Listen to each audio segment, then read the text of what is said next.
पिछले एपिसोड के अंत में हमने देखा था कि हुओ युहाओ तीसरा कोर फॉर्मेशन बनाना शुरू करने वाला था। अब आगे देखेंगे। उसने सिर घुमाकर मुस्कुराते हुए कहा, टीचर, अब मैं सच में शुरू कर रहा हूँ। अगर नजरों से कोई मार सकता तो शायद अब तक हुओ युहाओ पूरी तरह छलनी हो चुका होता। जैसे ही श्वानजीवन गुस्से में फटने ही वाला था, हुओ युहाओ ने अचानक हरकत की। उसने अपना दायां हाथ उठाया और उस दुर्लभ धातु के टुकड़े को ढक लिया। श्वानजीवन ने तुरंत अपने आप को रोक लिया। जो कुछ कहने वाला था वो नहीं कहा। उसने अपने गुस्से को दबाने की कोशिश की। उसका चेहरा लाल हो गया था। उसे वाकई तकलीफ हो रही थी। लेकिन अगले ही पल उसने ध्यान केंद्रित किया। उसे साफ दिखाई दिया कि होयुहाव की उंगलियों के सिरे पर गहरा नीला लौ जैसी लपट नाच रही थी। उसने बस धीरे से उस धातु की सतह पर अपनी उंगलियां फेरीं और तुरंत ही एक बारीक पाउडर की परत गिरकर समान रूप से चारों ओर फैल गई। यह क्या था? यह वही धातु थी जिसे श्वानज़ीवन ने खुद चुना था। उसे अच्छी तरह पता था कि यह कितनी मजबूत थी, लेकिन होयुहाव ने ज्यादा सोल पावर का इस्तेमाल भी नहीं किया था। उसकी आंखों में सुनहरी रोशनी चमक रही थी, जैसे उसने अपने स्पिरिट आइज का प्रयोग किया हो। तो फिर उसकी उंगलियों पर जलती ये गहरी नीली लौ क्या थी? एक क्लास 9 सोल इंजीनियर होने के नाते श्वानज़ीवन बेहद तेज नजर वाला था। जब उसने और ध्यान से देखा, तो उसने पाया कि होयुहाव की उंगलियों के बीच एक छोटी सी कार्विंग ब्लेड घूम रही थी, जो गहरे नीले रंग की रोशनी बिखेर रही थी। हो की उंगलियां इतनी तेज और फुर्तीली थीं कि दूर से देखने पर वो नीली लौ जैसी लग रही थी। ये कौन सी कार्विंग ब्लेड थी? स्वनजीवन तो जानता था कि युहाव के पास कौन कौन सी कार्विंग ब्लेड्स हैं। उनमें सबसे खास थी उसकी लाइफ गार्डियन ब्लेड। बस उसका आकार बड़ा होने के बाद उसे कार्विंग ब्लेड की तरह इस्तेमाल करना थोड़ा अजीब लगता था। होयुहाव आमतौर पर साधारण कार्विंग ब्लेड्स या फिर अपनी डार्क गोल्डन टेरर क्लॉज का इस्तेमाल करता था, जो ज़्यादातर कार्विंग ब्लेड्स से कहीं ज़्यादा धारदार थी। वो अपनी पांचों उंगलियों से उन्हें मनचाहे तरीके से चला सकता था, लेकिन ये गहरी नीली कार्विंग ब्लेड उसने पहले कभी नहीं देखी थी। अचानक श्वानज़ीवन को लगा कि शायद यही वजह थी कि होयुहाव इतनी जल्दी कोर फॉर्मेशंस को पूरा कर पा रहा था, और आगे जो हुआ, उसने उसके शक को सच साबित कर दिया। होइहाव का दायां हाथ लगातार उस धातु की सतह पर घूम रहा था, जबकि उसका बायां हाथ साथ-साथ सहायक काम कर रहा था। वह मेज पर रखे औजारों का इस्तेमाल करते हुए धातु की स्थिति समायोजित कर रहा था। श्वानज़ीवन ध्यान लगाए देख रहा था, लेकिन फिर भी उसे कार्विंग ब्लेड की चाल दिखाई नहीं दे रही थी। जो बात उसे सबसे ज्यादा हैरान कर रही थी, वो ये कि होयुहाव इतनी तेजी से काम करते हुए भी हर कट बिल्कुल सटीक मार रहा था। गिरता हुआ पाउडर एकदम बराबर मात्रा में चारों ओर फैला हुआ था। कहीं भी कोई गड़बड़ी नहीं थी। उसकी कार्विंग टेक्निक सचमुच अद्भुत थी। असल में श्वानज़ीवन कई क्लास 9 सोल इंजीनियर्स को जानता था, लेकिन उसे यकीन था कि जो तकनीक होयुहाव इस्तेमाल कर रहा था, वो उनमें से किसी की भी नहीं थी। वह धातु का टुकड़ा तो जैसे उसके कार्विंग ब्लेड के सामने रुई बन गया था। थोड़ी ही देर में कोर फॉर्मेशन का मोटा आकार तैयार हो गया। कभी वह नीली लौ किसी तलवार की तरह नीचे गिरती, तो कभी सुई जैसी बनकर धातु को चीरती। कभी वह अनगिनत रोशनी की धारियों में बदल जाती। श्वानज़ीवन देखता रह गया। आंखें चौंधिया गईं। ये तो देव कौशल है। सचमुच देव कौशल। श्वानज़ीवन की सांसें तेज होने लगीं। वह अपने आप को काबू में रखने की कोशिश कर रहा था, लेकिन दिल की धड़कनें तेज हो रही थी। ऐसी कार्विंग टेक्निक तो किसी देवता की कला जैसी थी। आखिर होयुहाव ने इसे सीखा कहाँ से? इतनी अद्भुत तकनीक के साथ वह क्लास 8 सोल इंजीनियर होते हुए भी क्लास 9 सोल टूल की कोर फॉर्मेशन पूरी करने में सक्षम था। यह किसी चमत्कार से कम नहीं था। नहीं, सिर्फ कार्विंग टेक्निक ही नहीं, उसकी कार्विंग ब्लेड में भी कुछ तो खास था। इतनी तेज कार्विंग ब्लेड कहाँ से आई? जो सबसे ऊंचे दर्जे की ब्लेड थी, वो भी सिर्फ इसलिए श्रेष्ठ मानी जाती थी क्योंकि वह 3 एलिमेंट्स तक संभाल सकती थी। लेकिन होयुहाव की ब्लेड में किसी भी एलिमेंट की ऑरा नहीं थी। फिर भी उसकी धार अविश्वसनीय थी। श्वानज़ीवन ने सब कुछ समझ लिया ताकि उसकी भारी सांसें होयुहाव को परेशान न करें। उसने अपना मुंह ढक लिया। होयुहाव का चेहरा बेहद गंभीर था। वह पूरी तरह एकाग्र अवस्था में था, बाहरी दुनिया से पूरी तरह बेखबर। पिछले कुछ दिनों से वह रेन ड्रैगन्स डांस का अभ्यास कर रहा था। भले ही उसने इसे पूरी तरह नहीं सीखा था, लेकिन उसकी समझ इसमें दिन ब दिन गहराती जा रही थी।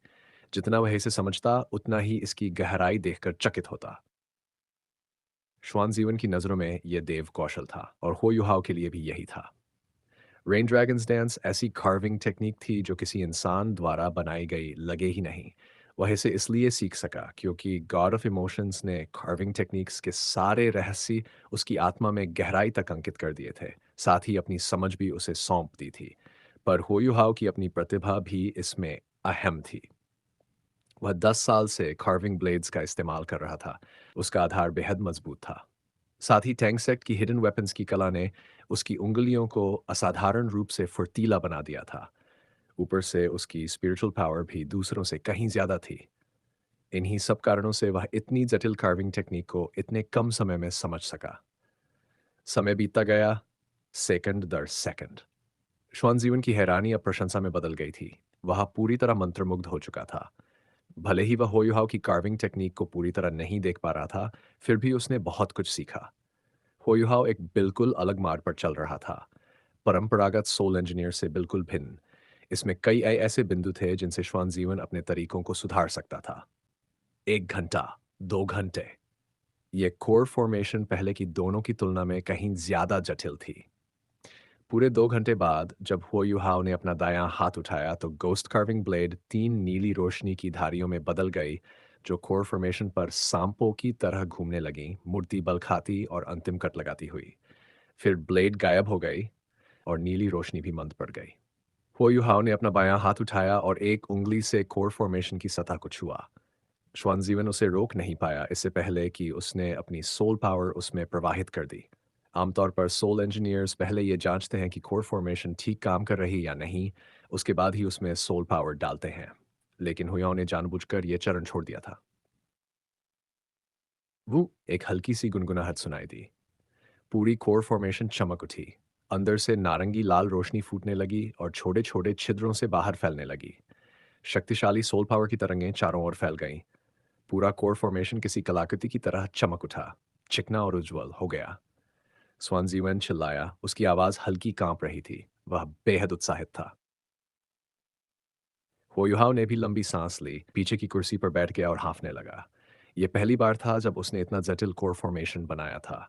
उसे पूरा यकीन था कि अगर रेन ड्रैगन्स डांस नन होती तो उसे यही काम करने में कई साल लग जाते। उसने मन ही मन गॉड ऑफ इमोशंस का आभार जताया। ये कार्विंग टेक्निक तो जैसे सोल टूल्स के लिए ही बनी थी। उसे अनायास ही नायन रोंगबिंग की carved icy clouds of the nine एजर ड्रैगन्स याद आ गई और उसके चेहरे पर हल्की मुस्कान आ गई। लेकिन कुछ ही पल बाद उसका दिमाग सुन्न पड़ गया। ज्यादा मानसिक शक्ति खर्च करने के बाद उसकी इंद्रियां थोड़ी सुस्त हो गई थीं। संजीवन ने प्यार से कोर फॉर्मेशन को देखा। कई बार जांचने के बाद उसे पूरा यकीन हो गया कि यह सचमुच पूरा हो चुका है। जब उसने फिर होयुहाव की ओर देखा तो उसकी आंखों में अब कोई कठोरता नहीं थी, बस उत्साह और प्रशंसा झलक रही थी। युहाव, उसने धीरे से पुकारा। वो युहाव हल्का सा कांप गया। टीचर श्वान, क्या हुआ आपको? इस तरह मत बुलाए, मुझे तो झुरझुरी होने लगती है। एनजीवन मुस्कुराता हुआ उसके पास आया, उसके कंधे पकड़कर जोर से झकझोरा। बताओ, बताओ, ये जादुई कार्विंग टेक्निक कहाँ से सीखी तुमने? बताओ वरना मैं तुम्हारा गला ही घोंट दूं। होया चक्कर खा गया।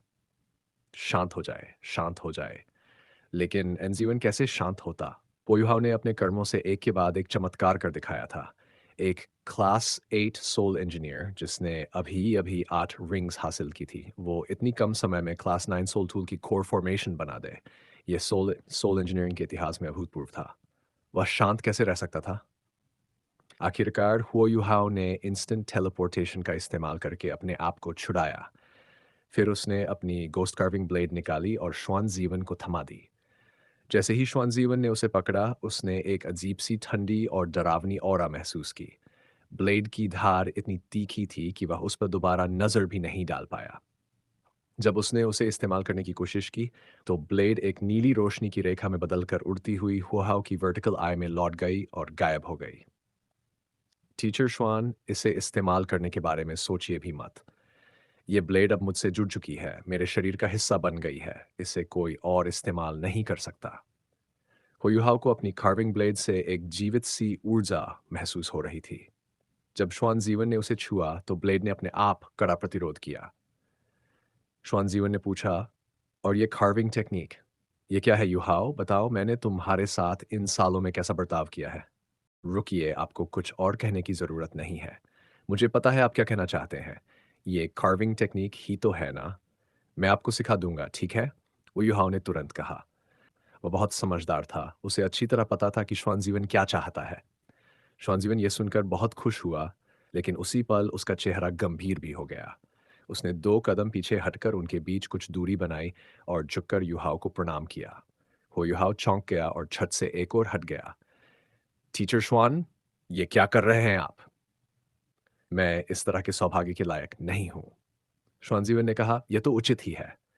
मुझे नहीं पता तुम्हारी कार्विंग टेक्निक कहाँ से आई, पर मैं ये निश्चित रूप से कह सकता हूँ कि तुम्हारी ये कला सोल मास्टर्स की दुनिया में एक नज़ीर बन चुकी है। हाँ, ये भी सच है कि कोर फॉर्मेशन पूरा करने में तुम्हारे उस जादुई कार्विंग ब्लेड का बहुत योगदान था, लेकिन कार्विंग टेक्निक का महत्व इससे कम नहीं। ये एक दिव्य कौशल है, एक तरह से देव कला।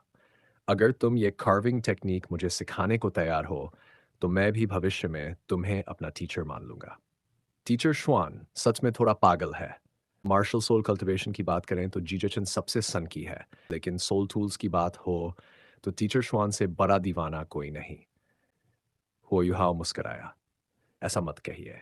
आप हमेशा मेरे टीचर रहेंगे। सच कहूं तो ये कार्विंग टेक्निक मुझे यूं ही संयोग से मिली। ये बहुत गहरी कला है और मैं खुद भी इसे पूरी तरह नहीं समझ पाया हूं। अगर आप इसे सीखना चाहते हैं तो मैं इसे अपने सेकंड सीनियर के साथ आप दोनों को सिखा दूंगा। पर यह तो आपकी समझ पर निर्भर करेगा कि आप दोनों कितना ग्रहण कर पाते हैं। ठीक है, वान जी वेन ने सिर हिलाया। उसने कोई औपचारिक धन्यवाद नहीं दिया। उसे याद था कि कैसे होयुहाव उसे टांग सेक्ट में लेकर आया था और तब से उसने इस संप्रदाय के लिए कितना योगदान दिया है।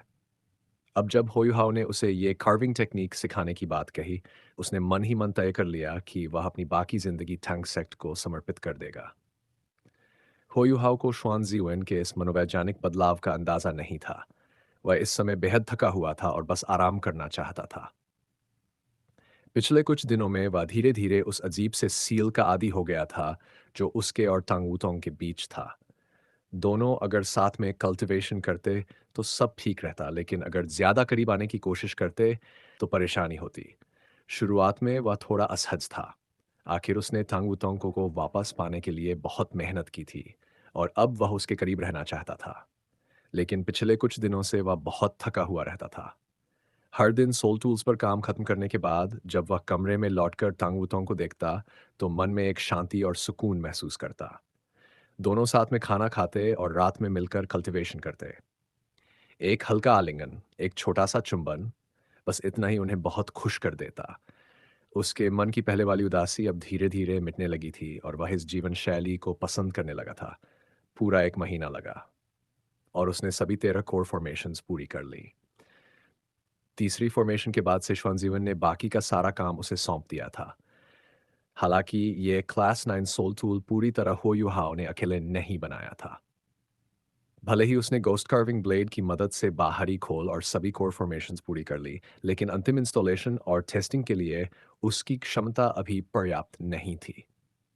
कुछ असफल प्रयासों के बाद उसने कोर फॉर्मेशंस को नुकसान से बचाने के लिए यह अंतिम चरण श्वान जीवन को करने दिया। इस पूरे काम के दौरान होयुहाव और हेकेटो दोनों ने बहुत कुछ सीखा। हालांकि इससे युहाव तुरंत क्लास 9 सोल इंजीनियर नहीं बन गया, पर उसे इससे कोई दुख नहीं था। वह जानता था कि उसकी क्षमताएं अभी उतनी नहीं हैं। अगर रेन ड्रैगन्स डांस का जादू न होता तो वह इतना भी नहीं कर पाता। इस पूरे महीने में होयुहाव की सोल टूल संबंधी क्षमता में धमाकेदार सुधार हुआ। उसका खुद का शोध, श्वान जीवन की मार्गदर्शन और रेन ड्रैगन्स डांस, तो सोफ इन तीनों का संयोजन उसकी उन्नति का कारण बना। उसने रेन ड्रैगन्स डांस को श्वान जीवन और हिकेटो दोनों को भी सिखाया। ये बहुत गहरी कला थी और समझने में कठिन। साथ ही उनके पास गोस्ट कार्विंग ब्लेड नहीं थी, इसलिए सीखने में उन्हें ज्यादा वक्त लग रहा था। फिर भी जब उन्होंने अपनी पुरानी कार्विंग टेक्निक्स को इस नई विधा के साथ जोड़ा, तो तीनों की प्रगति उल्लेखनीय हो गई। अचानक एक गहरा लाल प्रकाश आसमान तक जा पहुंचा और पूरी प्रयोगशाला को रोशन कर दिया। उस रोशनी को एक हल्की नीली बैरियर ने घेर लिया ताकि धातु गलाने की तीव्र गर्मी से लैब को नुकसान न पहुंचे। हो गया, श्वानजीवन ने ताली बजाई। उसकी आंखों में खुशी चमक रही थी। विशाल फर्नेस मेज पर रखा था, खुला हुआ, वही जिससे अभी अभी लाल प्रकाश उठा था। होयुहाओ और हिकेतो दोनों बगल में खड़े थे। उनके चेहरों पर चमक थी। 1 महीने की मेहनत के बाद आखिरकार ये क्लास 9 सोल टूल तैयार हो गया था। श्वानजीवन के चेहरे पर भी तृप्ति थी। किसी क्लास 9 सोल इंजीनियर के लिए अपने स्वयं के शोध से बना सोल टूल तैयार कर लेना एक बेहद सुखद और गर्व का क्षण होता है। उत्साह में उसने अनजाने में युहाओ की ओर देखा। वह जानता था, अगर युहाओ की रेन ड्रैगन्स डांस न होती तो यह फिल फर्नेस इतनी जल्दी नहीं बन पाता। उसने मन ही मन सोचा, अगर इस लड़के की कल्टीवेशन थोड़ी और ऊंची होती और अनुभव थोड़ा और परिपक्व, तो ये कार्विंग टेक्निक के साथ वह तुरंत क्लास 9 सोल इंजीनियर बन सकता था। आखिरकार हो गया। हुयुहाओ ने राहत की सांस ली। फिल फर्नेस के पूरा होने का मतलब था कि अब वह फिल कल्टीवेशन शुरू कर सकता था। यह पूरी टैंक सेक्ट के लिए खुशी की बात थी। श्वानजीवन ने पूछा, कब शुरू करने का सोच रहे हो? होयाओ ने कहा, अगले कुछ दिनों में पहले फर्नेस का परीक्षण करूंगा, फिर साधारण मेडिसिनल हर्ब्स से शुरुआत करके अनुभव बढ़ाऊंगा। श्वानजीवन बोला, ठीक है, बस संसाधनों को बर्बाद मत करना। ठीक है।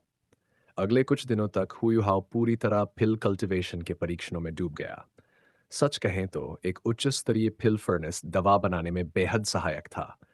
आग का नियंत्रण और औषधीय शक्ति का संकेंद्रण सब इसी से होता था। असल में वह अनुभव नहीं, बल्कि फर्नेस के संचालन से खुद को परिचित कर रहा था। वह जरा भी लापरवाह नहीं था, क्योंकि दवाओं के संसाधन बेहद मूल्यवान थे। थोड़ा सा नुकसान भी उसे भारी लगता। इसलिए उसने 5 दिन तक साधारण दवाएं बनाकर उनका खुद परीक्षण किया। जब वह सुनिश्चित हुआ कि परिणाम ठीक हैं, तब जाकर उसने असली पिल कल्टीवेशन की तैयारी शुरू की। धीरे धीरे श्वानजीवन की प्रयोगशाला पूरी तरह हुओयुहाओ की कार्यशाला बन गई। पिल कल्टीवेशन भले ही सोल टूल बनाने जितना कठिन नहीं था, पर आसान भी नहीं था। होयुहाओ ने दर्जनों दुर्लभ खजाने जुटाए थे। पहले दवाओं का मिश्रण तैयार करना था, फिर पिल कल्टीवेशन शुरू करनी थी। इस बार वह अपने कमरे तक नहीं लौटा, लगातार प्रयोगशाला में ही व्यस्त रहा। हर दिन थांगवुतोंग उसके लिए खाना और पेय लाती थी। दिन पर दिन बीतते गए। थांगवुतोंग के अलावा कोई भी प्रयोगशाला में नहीं जाता था, यहाँ तक कि श्वानजीवन भी नहीं। तांगुतोंग हर दिन बस खाना छोड़ती और फिर होयुहाओ के साथ बैठकर उसकी ऊर्जा पुनर्स्थापित करने में मदद करती। किसी ने भी नहीं सोचा था कि होयुहाओ फिल फर्नेस बनाने से ज्यादा समय फिल्स तैयार करने में लगाएगा। और तांगुतोंग समय समय पर यह खबर न देती कि वह ठीक है, तो तांगसेक के लोग बहुत चिंतित हो जाते। 3 महीने, पूरे 3 महीने हो प्रयोगशाला में बंद रहा। ठीक है, ये संसाधनों की खेप जल्द से जल्द पहुंच जानी चाहिए, नहीं तो सोल टूल हॉल के पास कुछ भी नहीं बचेगा। बेबे ने टैंगसेट के एक शिष्य को आदेश दिया। जी, शिष्य ने सिर झुकाया और जल्दी से निकल गया। थोड़ा आराम करो, पीछे से एक कोमल आवाज आई और एक जोड़ी नाजुक हथेलियां बेबे के कंधों पर रखी गई। बेबे की सोच में डूबी आंखें तुरंत नर्म पड़ गई। उसने उन हथेलियों को थामा और उनके मालिक को अपनी ओर खींचकर अपनी गोद में बिठा लिया, फिर उसे धीरे से गले लगा लिया। शाओया, आज कैसा महसूस कर रही हो? उसने नरमी से पूछा। थांग्या ने होंठ सिकोड़ कर कहा, वही हमेशा जैसा, न अच्छा, न बुरा, बस कुछ भी ठीक नहीं लगता। बेबे हल्का मुस्कुराया, लेकिन उस मुस्कान में थोड़ा दर्द भी था। हाँ, थांग्या की यादें लगभग पूरी तरह लौट आई थीं। जब होयुहाओ ने उसके शरीर से जहर निकाला, तो तांग्या की चेतना धीरे धीरे लौटने लगी और उसकी याददाश्त भी वापस आ गई। यहाँ तक कि उसकी कल्टीवेशन भी सुरक्षित रही, बस उसका शरीर इतना कमजोर था कि वह अपनी शक्ति का प्रयोग नहीं कर पा रही थी। कई महीने बीत चुके थे। वह पहले से भी ज्यादा दुबली हो गई थी। उसका चेहरा फीका और पीला पड़ गया था और उसकी ऊर्जा भी कम हो गई थी। शुरुआत में बेबे बहुत खुश था कि तांग्या को सब याद आ गया है, लेकिन जल्द ही उसे महसूस हुआ कि वह पहले से ज्यादा बेचैन हो गया है। मिशन की घोषणा को 4 महीने हो चुके थे। कई लोग ब्लू सिल्वर एम्परर जैसी जड़ी बूटियां लेकर आए, लेकिन उनमें से कोई भी असली नहीं थी। समय के साथ आने वाले लोगों की संख्या घटती गई। ये दिखाता था कि ब्लू सिल्वर एम्परर कितनी दुर्लभ थी। बेबे रोज थैंगसेक के कामों में व्यस्त रहता और फिर भी उसे ठंगिया के साथ समय बिताना पड़ता। हाल ही में वह बेहद थका हुआ महसूस कर रहा था, लेकिन बेबे के मन की थकान के बीच टंगिया खुश थी। यादें लौटने के बाद जब उसने टैंग सेक्ट की वर्तमान स्थिति देखी तो उसकी आंखों में नई चमक लौट आई थी। हालांकि उसका मन अब पहले से कहीं ज्यादा शांत था, लेकिन जहर का असर अब भी उसके शरीर पर बना हुआ था। उसने पहले खुद को फनल कहा था, क्योंकि वह लाइफ गार्डियन ब्लेड से जो जीवन ऊर्जा खींचती थी, उसे लगातार खोती भी जा रही थी। लेकिन यही वजह थी कि वह अब तक इस हालत में टिक पाई थी, वरना शायद अब तक बिस्तर से उठ भी नहीं पाती। बेबे ने अपनी बाहों में थोड़ा ज्यादा जोर लगाया और थंग्या को अपने करीब खींच लिया। उसे डर था कि अगर उसने थोड़ी भी लापरवाही की तो वो कहीं उससे दूर न चली जाए। अगर ऐसा हुआ तो वह क्या करेगा? यह सोचकर ही उसका दिल कांप गया। तांग्या ने धीरे से कहा, हाँ। बेबे ने नरमी से जवाब दिया। तांग्या बोली, क्या तुम्हें लगता है मैं बहुत जिद्दी हूं? अगर मैं उस वक्त टैंग सेक्ट छोड़कर न जाती तो शायद इतनी सारी बातें कभी नहीं होती। नहीं, गलती मेरी थी। मैं तुम्हारी रक्षा नहीं कर पाया। उसके चेहरे पर अपराध बोध साफ झलक रहा था। अगर मैं तुम्हारी भावनाओं को थोड़ा और समझ पाता, तुम्हारा ध्यान रखता, तो ये सब कभी नहीं होता और तुम्हें इतना दुख भी नहीं झेलना पड़ता। शाओया, चिंता मत करो, मैं तुम्हें ठीक कर दूंगा, चाहे कुछ भी हो जाए। तांग्या मुस्कुराई। चलो, अब ऐसे मत बनो। क्या मैं जिंदा और ठीक ठाक नहीं हूं? अगर तुम सच में मुझे खुश देखना चाहते हो तो पहले खुद खुश रहो। अगर मैं ज्यादा दिन नहीं जी पाई तो क्या तुम चाहते हो कि मैं जाते जाते तुम्हें दुखी देखूं? चलो, मेरे साथ खुश रहो, ठीक है? बाय ने भी मुस्कुराकर कहा, ठीक है। तांग्या ने अपना चेहरा उसके करीब लाकर धीरे से फुसफुसाया। मैं तुम्हारे लिए एक बेटा चाहती हूँ और हम उसका नाम टंग रखेंगे, ठीक है? नहीं तो टैंग सेक्ट की आगे कोई संतति नहीं बचेगी। बेबे चौंक गया। नहीं? क्यों नहीं? क्या तुम मुझसे प्यार नहीं करते? तांग्या ने होंठ फुला लिए।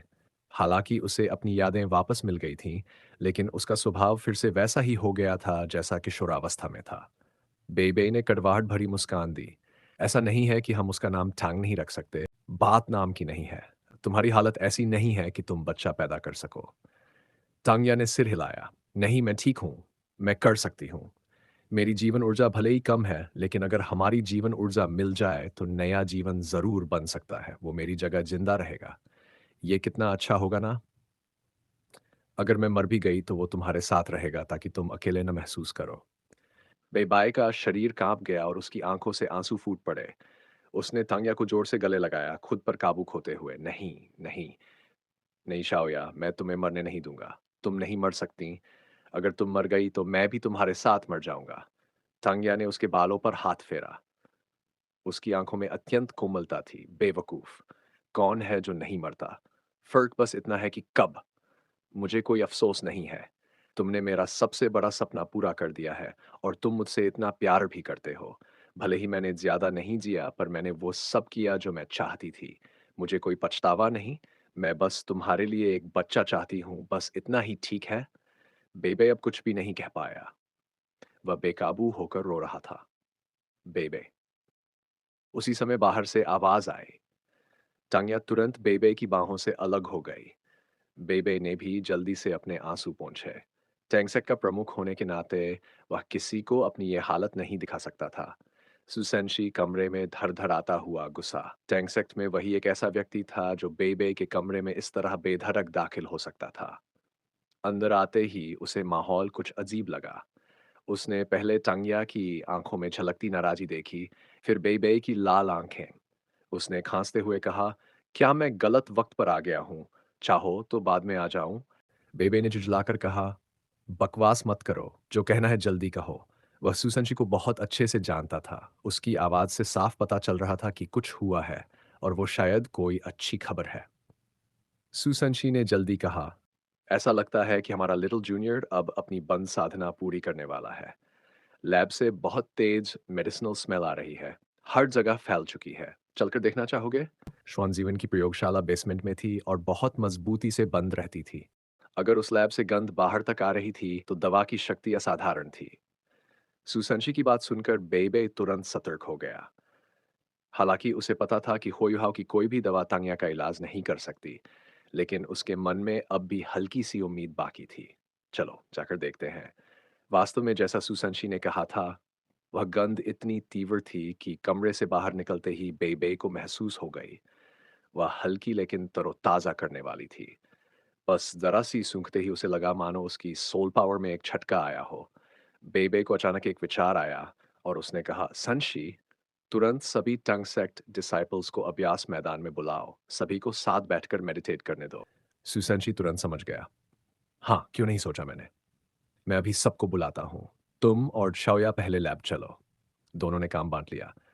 बेबे ने तांगिया का हाथ थामा और जल्दी से सोल टूल हॉल के बेसमेंट की ओर दौड़ा। जैसे जैसे वे हॉल के पास पहुंचे, महक और गहरी होती गई। सिर्फ सांस लेने भर से सारा शरीर हल्का और तरोताजा लग रहा था। तांगिया के चेहरे पर भी हल्की लाली लौट आई। ये औषधि तो बहुत प्रभावशाली है। आखिर लिटिल जूनियर कौन सी मेडिसिन बना रहा है? जब वे सोल टूल हॉल के बेसमेंट के प्रवेश द्वार पर पहुंचे, तो टैंक सेक्ट के बाकी वरिष्ठ सदस्य पहले से ही वहां मौजूद थे। चलो सब नीचे चलते हैं, बेबे ने कहा, फिर नाना की ओर मुड़कर बोला, नाना, मैंने सांशी को डिसाइपल्स बुलाने भेजा है। चाहे वे सोलटूल हॉल से हो या किसी और विभाग से, सबको नीचे बुलाओ और लैब के बाहर इकट्ठा करो। टैंक सेक्ट का भूमिगत लैब क्षेत्र बहुत बड़ा था। एक साथ हजारों लोग समा सकते थे। अभी वहां लगभग 500 डिसाइपल्स थे, तो सब आसानी से समा जाते। ठीक है, नाना ने जवाब दिया। बाकी लोग भी तुरंत नीचे चले गए। बेसमेंट में पहुंचते ही सुगंध और ज्यादा तेज हो गई। श्वानजीवन हैरान था। युहाओ वाकई अद्भुत है। उसने आखिर कैसी मेडिसिन तैयार की है? सिर्फ गंध से ही ये पिछली बार पी गई दवा से भी ज्यादा प्रभावशाली लग रही है। इसे यूं ही नहीं जाने देना चाहिए। जल्दी चलो। वह पिल फर्नेस का शोध करता था, इसलिए उससे भली भांति परिचित था। यह क्लास 9 सोल टूल था, जिसके ऊपर एक वेंट होल बना था ताकि भीतर दबाव न बढ़े। समय समय पर वहां से दवा की भाप निकलती रहती थी। निस्संदेह यही कारण था कि मेडिसिनल स्मेल बाहर फैल गई थी। अगर सिर्फ उसकी गंध से इतना असर हो रहा था, तो असली मेडिसिन कितनी शक्तिशाली होगी। लैब के अंदर इस समय होयुहाओ अकेला नहीं था, उसके पीछे टांग वूतोंग खड़ी थी। हालांकि होयुहाओ अब क्लास 9 सोल टूल बना सकता था, लेकिन उसके पास केवल 8 सोल रिंग्स थे, इसलिए वह क्लास 9 सोल टूल को अकेले संचालित नहीं कर सकता था। लेकिन टांग वूतोंग की मदद से वह यह कर सकता था। पिछले कुछ महीनों से वे दोनों हाउडोंग पावर का उपयोग करके साथ साधना कर रहे थे। उनकी नई हाउडोंग पावर में गॉडली एलिमेंट सम्मिलित हो गए थे, जिससे उनकी साधना में अत्यधिक प्रगति हुई। साथ ही उनकी सोल पावर का समन्वय भी और अधिक प्रबल होता गया। टांगुतोंग के सहारे हुओयुहाओ अब आसानी से एक टाइटल्ड डोलुओ जितनी सोल पावर का प्रयोग कर सकता था, इसलिए उसकी साधना बिल्कुल सुरक्षित थी। इस समय पूरा पिल फर्नेस सुनहरा लाल चमक रहा था। उसके ऊपर बने 4 वेंट होल्स से बीच बीच में भाप निकल रही थी। पूरा प्रयोगशाला कमरा औषधीय सुगंध से भर गया था। होयुहाओ और तंगुतोंग दोनों महसूस कर सकते थे कि वह गंध उनके शरीर में समा रही है। वह एहसास जादुई था, मानो पूरा शरीर शुद्ध हो रहा हो। वे सफलता के बिल्कुल करीब थे। होयुहाओ इस बैच की दवा पर लंबे समय से काम कर रहा था। सटीक रूप से कहें तो उसमें वे सभी कीमती संसाधन सम्मिलित थे जो वह अपने साथ लेकर लौटा था। पिछले 3 महीनों में उसने 20 बार दवा तैयार की। हर बार विभिन्न औषधीय तत्वों को मिलाकर उनका सार निकाला, अशुद्धियां हटाईं और अंततः सबको मिलाकर यह अंतिम बैच तैयार किया। थंग सन के छोड़े गए अभिलेखों के अनुसार ऐसी दवाएं अत्यंत शक्तिशाली थीं। उन्हें अमर औषधियों की श्रेणी में रखा गया था और उनका नाम था चेनकुन फॉर्चून पिल्स। अगर हुओयुहाओ ने आइस फायर यिन यांग वेल को पूरी तरह शुद्ध न किया होता और वहां के सभी इमॉर्टल प्लांट्स से सार न निकाला होता, तो वह कभी इन पिल्स को बनाने की हिम्मत न करता। क्लास 9 पिल फर्नेस बहुत शक्तिशाली था। पहले के प्रयासों में हुओयुहाओ ने जो भी एसेंसेस तैयार किए थे वे लगभग पिल्स बन चुके थे, लेकिन प्रक्रिया सरल थी। इस बार उसने जोखिम लिया। जब उसके पास क्लास 9 फर्नेस और सभी संसाधन थे, तो क्यों न चैनकुन फॉर्चून पिल्स तैयार करने की कोशिश की जाए। और अब वही परिणाम सामने था। हालांकि उसे ये उम्मीद नहीं थी कि यह प्रक्रिया इतनी कठिन होगी। शुरुआत में उसने केवल अपनी शक्ति और फर्नेस की सहायता से काम किया, लेकिन जैसे जैसे विभिन्न औषधियों का सार निकला और वे मिलते गए, भीतर की ऊर्जा बढ़ती गई। अंततः इतनी शक्ति उत्पन्न हुई कि क्लास 9 पिल फर्नेस भी उसे पूरी तरह नियंत्रित नहीं कर सका। युहो को अपनी सोल पावर का प्रयोग करके पूरी प्रक्रिया को स्थिर रखना पड़ा। जब से उसने इस बैच पर काम शुरू किया था, अब तक 49 दिन बीत चुके थे। पहले 20 दिन उसने अकेले संभाले, लेकिन उसके बाद तंगवुतोंग को उसकी सहायता करनी पड़ी। तो चलिए, वीडियो यहीं समाप्त करते हैं। अगर वीडियो अच्छी लगी हो तो लाइक ज़रूर करें, अपने विचार कमेंट में बताएं और अगले वीडियो के लिए सब्सक्राइब करना बिल्कुल ना भूलें। धन्यवाद।